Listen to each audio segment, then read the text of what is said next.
Logging in. Please wait. Connecting to region. Notice. You are now in Odyssey. Notice. You are connected. Chat. Notice. Logged in as Jolotwine. Notice. Login reply, SL17B is open. Let's celebrate Second Life's 17th birthday. A URL. Chat input. Group notice. Avatar Pride Parade Saturday 10 a.m. SLT sent by Vanessa Blaylock, ODSE Project. Hello, Odysseyers. We're walking across 16 regions on Saturday. Details in note card. Please join us. Attachment, Avatar Pride Parade Saturday, June 20th, 20. Choose one of these, save, OK. Notice. Inventory update completed. Number Firestorm LSL Bridge v2.25. Bridge URL, a URL, 12046/cap/5C518F0A1D143BB04BD43842/bridge URL bridgeth 09C9963EBA6A228094E521114EC2F77/bridgeth bridgeover2.25/bridgeever. Chat input. OK. Chat. Chat input. Jolotwine. 1. The idea of malleability input/transformation/output in relation to beginning thoughts, related to surgery, pornography, refugees, magic. 2. Constraints. What bodies orientating the outputs. 3. Reflections on somatic ghosting the uneasy bodies, political etc., behind the scenes. 4. Related to game space siege space blank space keywords, malleability, constraints, interiority, ghosting related to game space, edge space, blank space.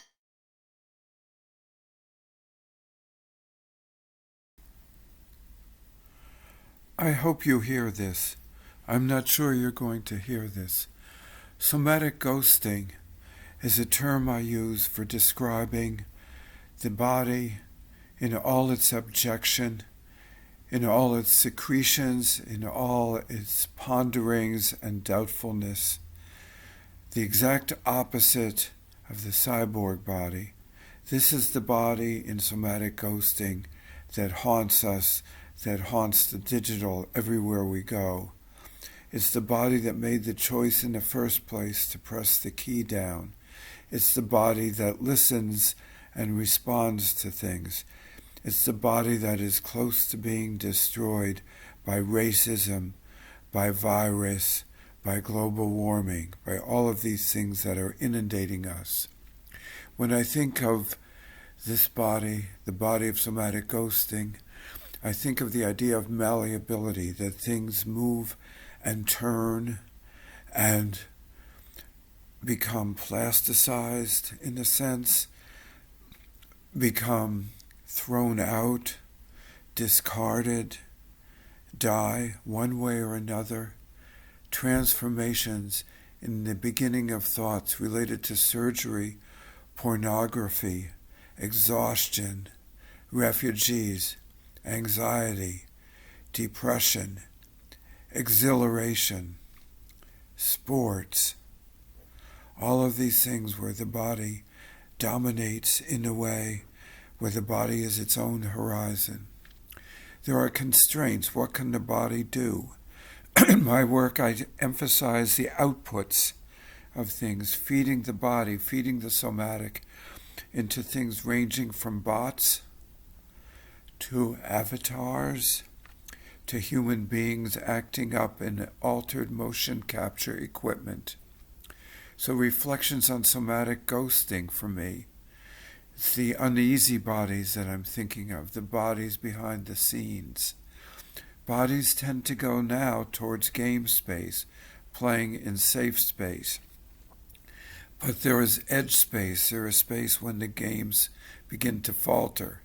When you're older, for example, or sick, or have no access to tools, or your computer begins to break down, or your cell phone drops to the ground, or you're killed, as a friend of my wife's was, by being on your cell phone when you're in traffic.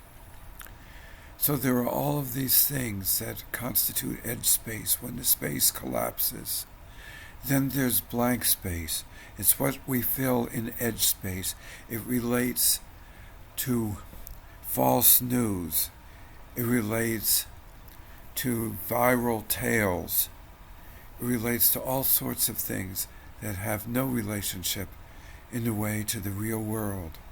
So there are these things that are at work with us. There are these things that, as you can see the globe up there, as you can see the analog digital computer there, as you can see my use of earphones here in order to be able to hear you, in order to be able to respond to you. But what I'm responding isn't really to you. What I'm responding is to the words on the screen here, trying to explain what all of this amounts to. Thank you for listening. More to come right now. Let's give this a try. Let's see where this takes us.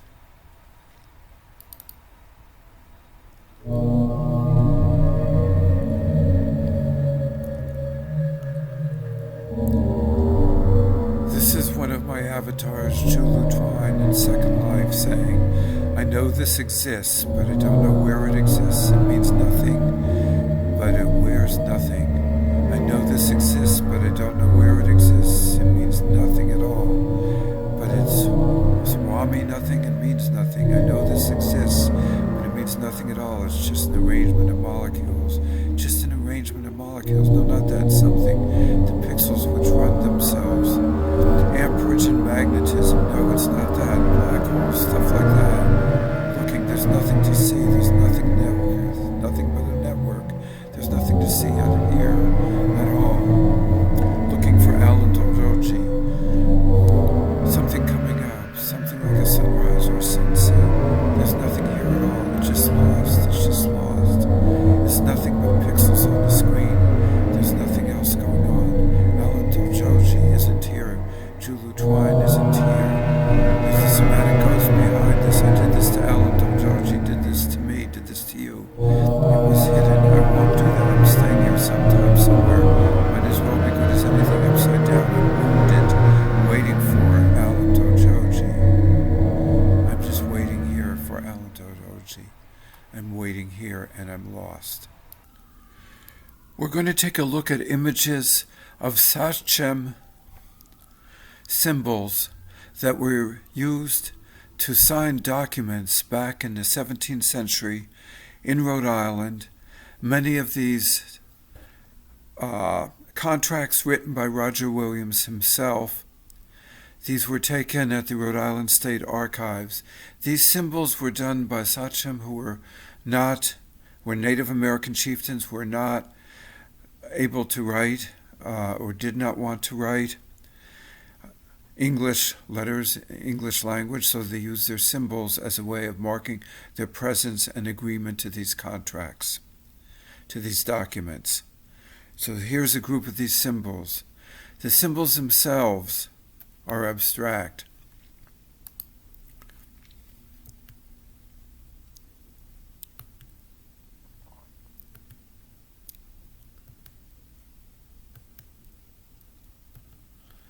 But they represent an entire people behind them. They represent the bodies of people, just as Roger Williams represented the body of a person who was receiving and negotiating these marks.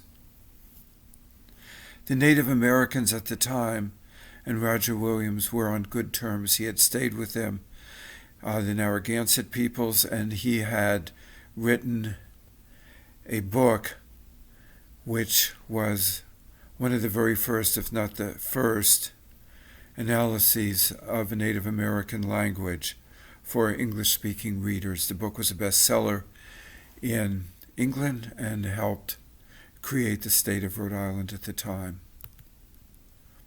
This was all peaceful.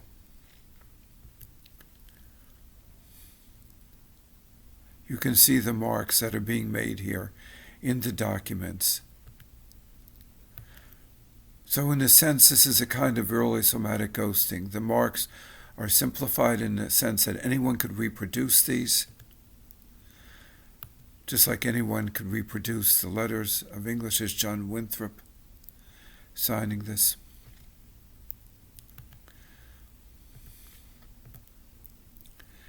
These documents were in a book from 1660, which I was given access to, and it's the original copies of the book. So we have here a kind of ghosting of Native Americans who were present all through New England, who later were pushed aside after Roger Williams's death, after the Indian Wars, and eventually now there are small Native American settlements still within Rhode Island and elsewhere, but obviously racism has taken its toll. Early on, however, there was an equivalence, or an attempt at an equivalence, between the British, English, American, early American documents here that were drawn up by the early Americans who were here and the Narragansett who were here at the time. And things were peaceful. That has to be stressed. They were peaceful at this point. Somatic ghosting of an entirely different sort. This was done at West Virginia University, the Virtual Environments Laboratory, and what's occurring in here, what's going to occur in a second, is sending a signal around the world through numerous nodes using something called the access grid.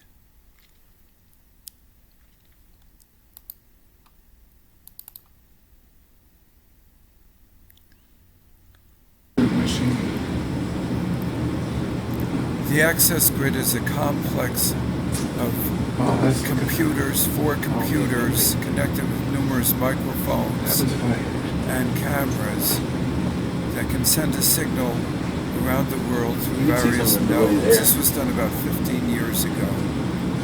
So what happens is what looks like ordinary feedback is a result of a hand, for example, in front of a camera. That image is sent around the world, comes back, is reproduced, sent around the world again, is reproduced over and over again, and you get what looks like ordinary video feedback, but in fact is a trail indicating an enormous distance the signal is traveling. So you have the hand, the original hand, which isn't present, of course. There's only the hand in front of the computer, which is already a digital representation of the hand. And then in the background, the representations get more and more degraded and move more and more in the direction of pure abstraction. Since it's going off to the left, it goes back to the immanence of the body in one space and one time. The signal, by the way, was sent to Australia. No, this faster way, Go around the world. faster the speed. And it grabs the color when you do it fast. You see on the left.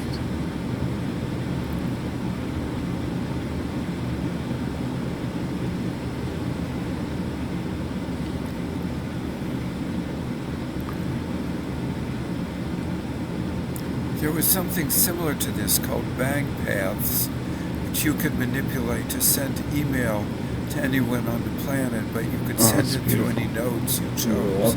This was very, very early on. What? Does it a lot more? Let me try some.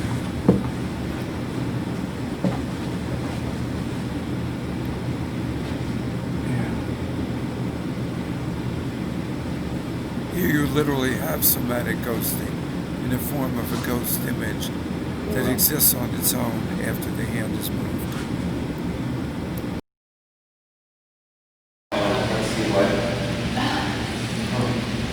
Back off again. More off and on. Back off again. It gets more and more complicated here. Back off again. This is modified motion capture imagery with two performers. Back off again. Operating and trying to control their representations.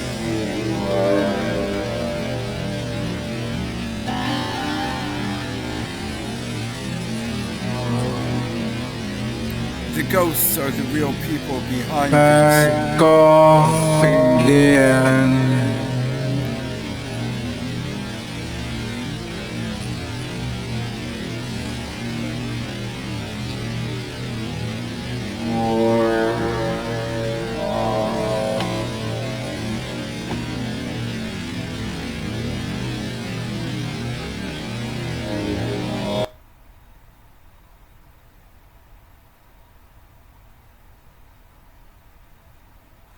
The people represent. Back off again. The real bodies. And then these images that you saw briefly, represent, as I said, the carapace, or the extrapolations from the real bodies. So in a way, this is almost like a data bank. There are real bodies behind it. In the real world, these are suffering bodies, these are refugee bodies, these are isolated bodies, these are disarticulated bodies, these are sick or ill bodies. But in the representation, they become what Kristeva called the clean and proper body, which is also the body of fascism. The back off again, the repeating of back off again, indicates a kind of, on one hand, an emphasis on power, and on another hand, a barrier to that, in the sense that the power is holding people within a particularly confined space. In this case, the confined space is harmless. It's that of a laboratory, and a particular area in a laboratory that's susceptible to capturing motion capture images. But in the real world, of course, all of these barriers are fuzzy and they break down. But in both cases, again, there are issues of representation, and we have to remember that even in these most abstractive images, that there are real bodies behind this, that there are real people, and in the real world that these people are confined and suffering. Someone who's very, very, very old. 20 words. Vice President Oprah.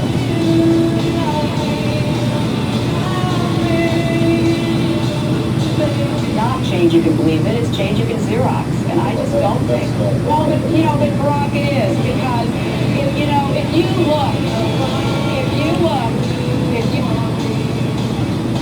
folks, I didn't major in math. I majored in miracles, and I still believe in those too.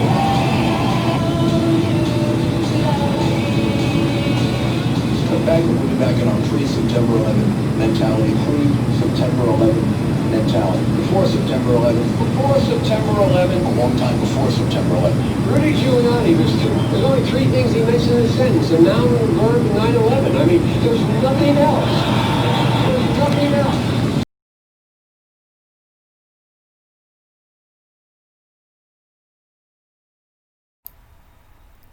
Sometimes the body is present in its own extrapolation. Here is Kira Sedlock dancing in West Virginia, Morgantown, at a club with a vibration meter that's recording her body movements as a way of creating an audio accompaniment to the dance. On the other hand, it's also an extrapolation, and the end result of the dance itself. Look beyond the extrapolation, look beyond back to the body.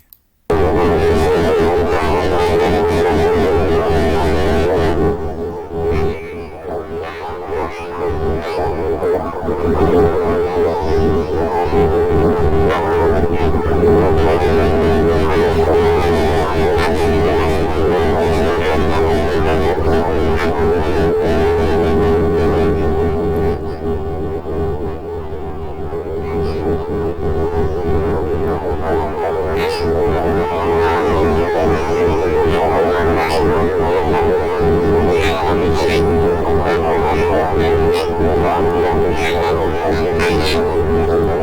transducer, of course, is in her mouth.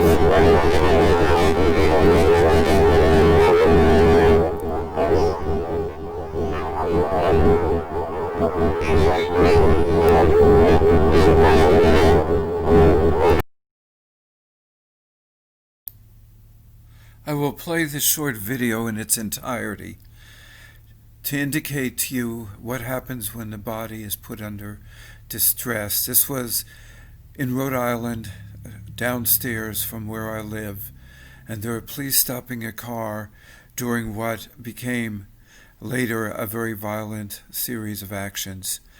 And the reason I'm playing this isn't because you haven't seen scenes like this, but because it's done from the window, and involuntarily I gasp at one point, indicating how the anxiety was affecting me. So it's a double order of things. On one hand, the typical police scene that you may have seen over and over again. On the other hand, a kind of reaction to the police scene on my part. I'm not claiming any credit for this or anything of interest, except for the way that physiology takes over and is rarely recorded. It's just a small bit. Listen carefully.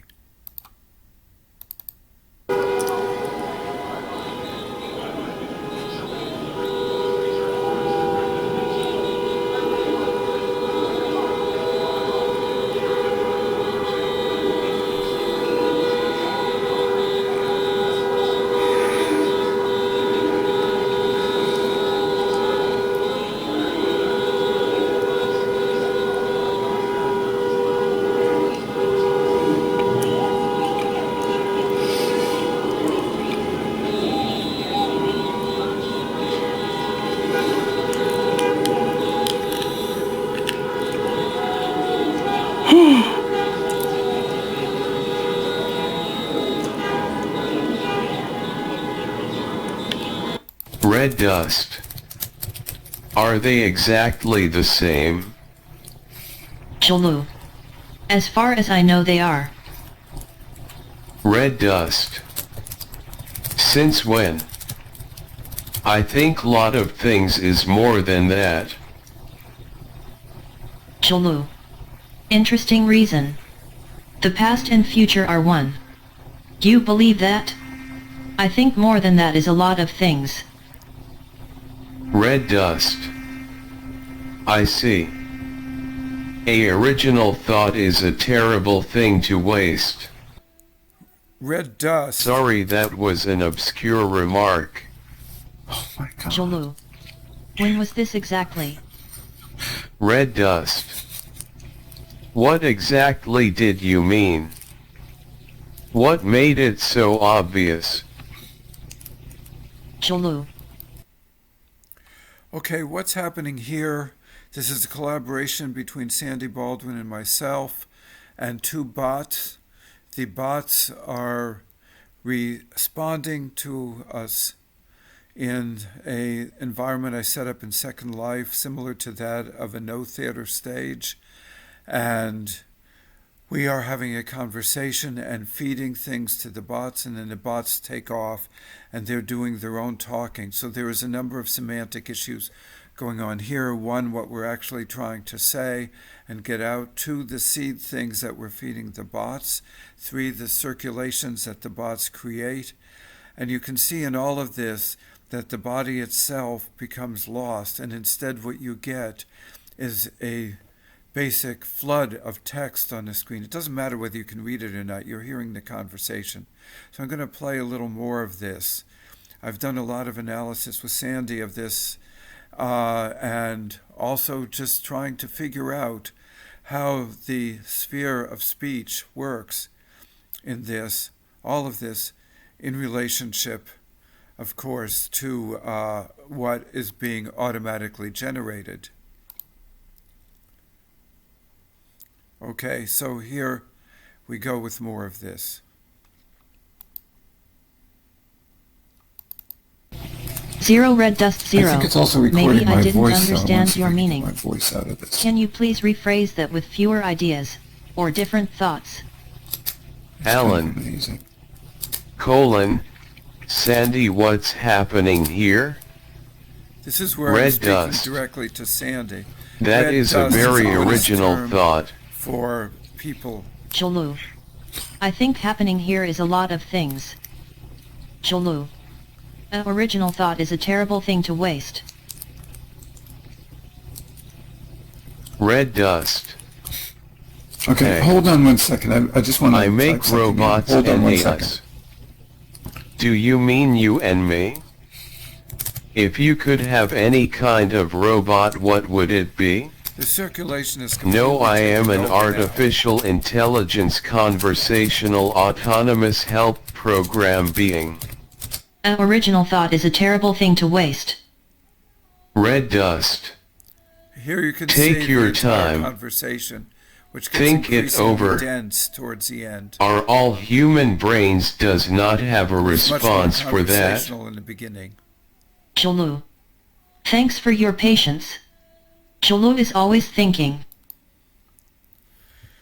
No one is always thinking in this, of course. It's all automated except for the speech that we're feeding into this machinery. In a way, this is a kind of deterritorialization of the body. The body is completely absent in this, but there is a body on the... I'm waving my hands here. There is a body on the margins of this.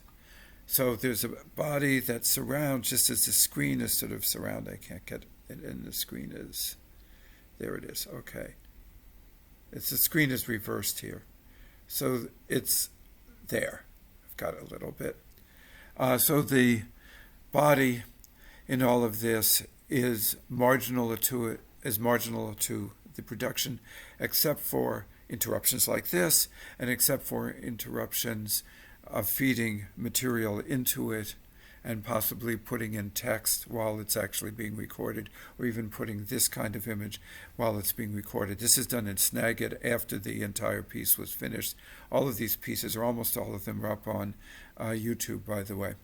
So what's happening here is that you've got a carapace again forming, as if the world was a purely digital world. And in fact, if this thing was running on power forever after we logged out, it would continue generating thicker and thicker speeches and responses.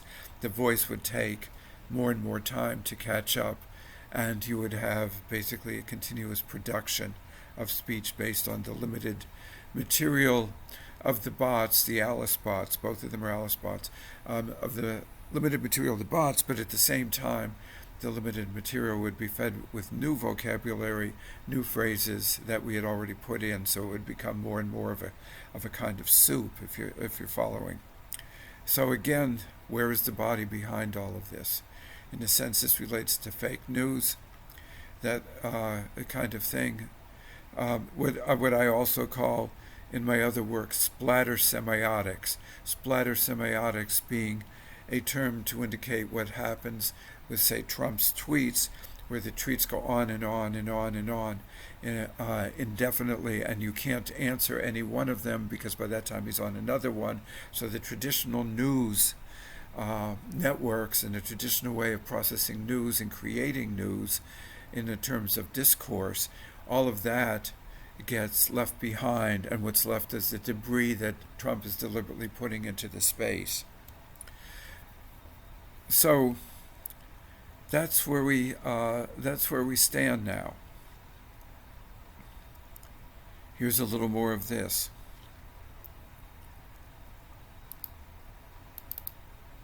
I really couldn't say for sure.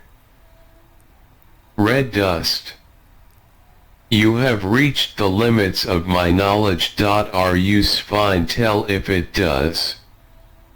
I like polite people. Actually, I'm not the gambling type.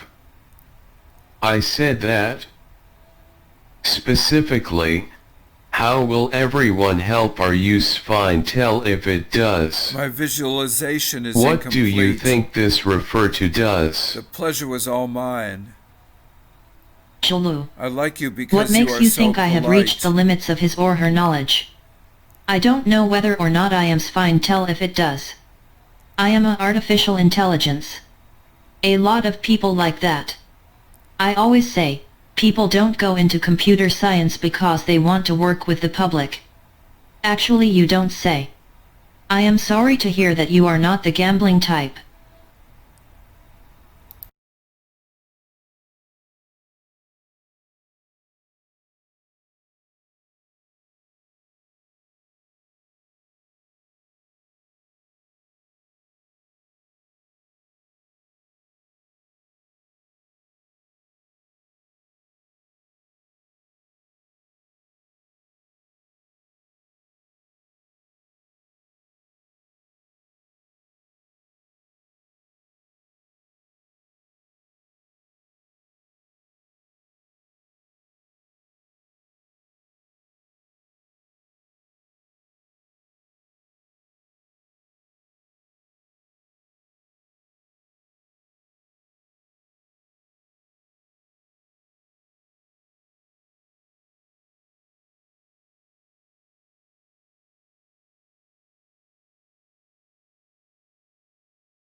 I'll end with this. This is a photograph from a War Against War book that was written after World War I, and it indicates severely wounded soldiers from World War I. The book was filled with these images. And I put this up on Facebook, and it passed on Facebook. Now when it's up on Facebook, it covers over the images and says, over the image and says, if you don't, this is extreme graphic content. If you don't want to watch it, you don't need to. The reason I put it up, though, was because it indicates the kind of violence done to the body all over the world at this point, from black bodies here to bodies of refugees here, bodies of refugees around the world, Rohingya, the Uyghur people. You know all about this. You read about it daily.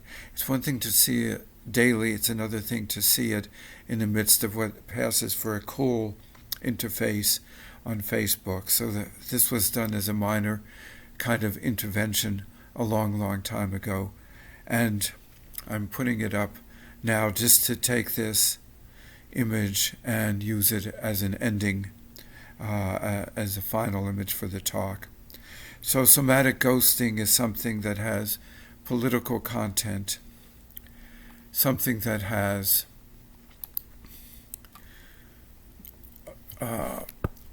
aesthetic reasons that we need to consider it, something that we should never ever forget, that there are real bodies, even underneath the makeup, underneath the clothing, that there are real bodies at work.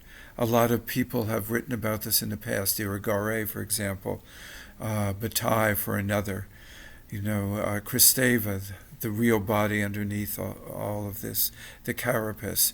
We go far too much, I think, at this point in the direction of prosthetics, of cyborg, of losing ourselves within the digital. And what I'm trying to stress here is that there is something very, very, very problematic about this. We have to return to the body, even if we do it by detours through the digital. Thank you for listening.